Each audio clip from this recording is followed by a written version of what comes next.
Halo sahabat Narasin dan para pengamat militer abal-abal. Apa kabar? Ada kabar bagus nih, nampaknya perang antara Rusia dan Ukraina kemungkinan bakal batal.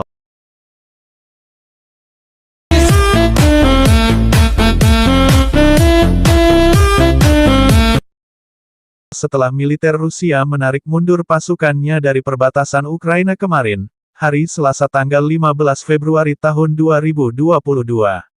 Ada apa sebenarnya? Apakah perang memang dibatalkan atau sekedar ditunda? Padahal sebelumnya Amerika baru saja menarik pasukannya dari Ukraina dan Presiden AS Joe Biden mengumumkan pada warganya untuk segera meninggalkan Ukraina sesegera mungkin karena invasi Rusia ke Ukraina akan segera terjadi. Jangan bepergian ke Ukraina karena meningkatnya ancaman aksi militer Rusia dan COVID-19. Mereka yang berada di Ukraina harus pergi sekarang melalui sarana komersial atau pribadi, demikian pernyataan Departemen Luar Negeri AS, dikutip dari Reuters, Jumat, tanggal 11 Februari tahun 2022. Joe Biden mengatakan saat ini AS sedang menghadapi salah satu tentara terbesar di dunia dan tidak seperti berurusan dengan organisasi teroris manapun. Ini tidak seperti kita berurusan dengan organisasi teroris. Kita sedang berhadapan dengan salah satu tentara terbesar di dunia, kata Joe Biden, dikutip dari Sky News. Dan ia mengatakan tidak akan bisa menjamin keselamatan warganya di Ukraina, dan tidak akan mengirim pasukannya ke Ukraina apapun yang terjadi. Presiden 79 tahun itu membantah AS kirim pasukan untuk menyelamatkan warga Amerika di Ukraina. Tidak, itu adalah perang dunia ketika Amerika dan Rusia mulai saling menembak, kata Biden.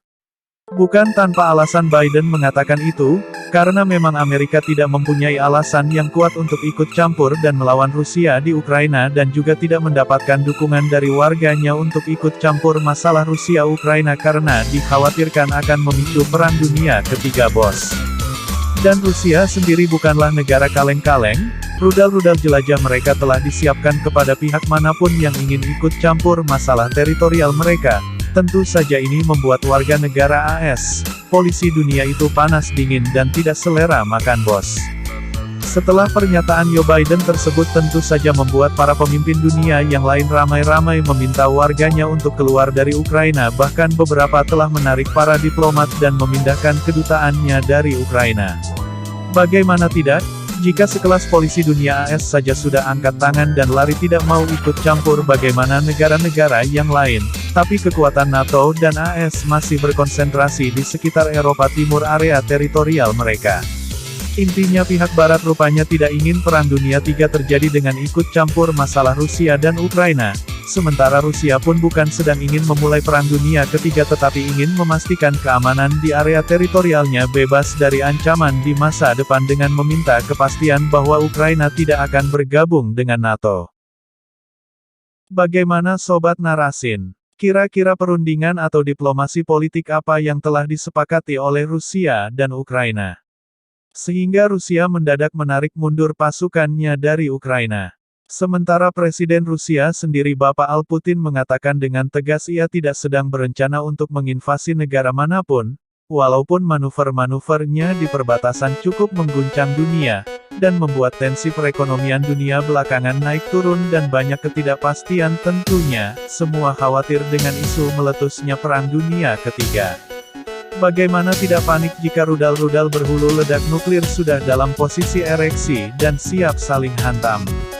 Nah, apa kesimpulan dari strategi militer yang cuma mindah-mindahin pasukan menyiagakan peralatan tempur ini dengan dalih latihan perang yang melibatkan banyak pasukan ini? Yang jelas benar kata Pak Prabowo, untuk damai kita harus siap perang.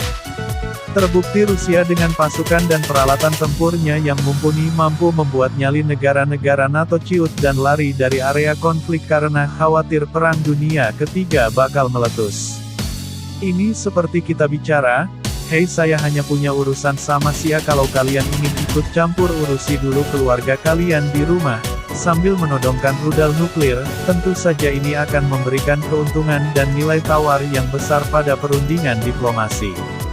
Tapi tanpa kekuatan militer yang kuat, ya jangankan formasi menyerang, Dengan kondisi militer saat ini seandainya kita menghadapi invasi dari negara dengan kemampuan militer yang kuat ya dihitung saja kira-kira kuat berapa ronde. Jadi begitulah kira-kira perang di masa depan bosku, teknologi militer memiliki peran yang cukup besar untuk mempertahankan kedaulatan sebuah negara, dan tanpa berperang pun dengan cuma mengerahkan alat tempur yang kita miliki tentu bisa menjadi jalan pembuka untuk menang pada diplomasi. Kalau militernya lemah ya kira-kira mau dianggap apa di meja perundingan ya salam.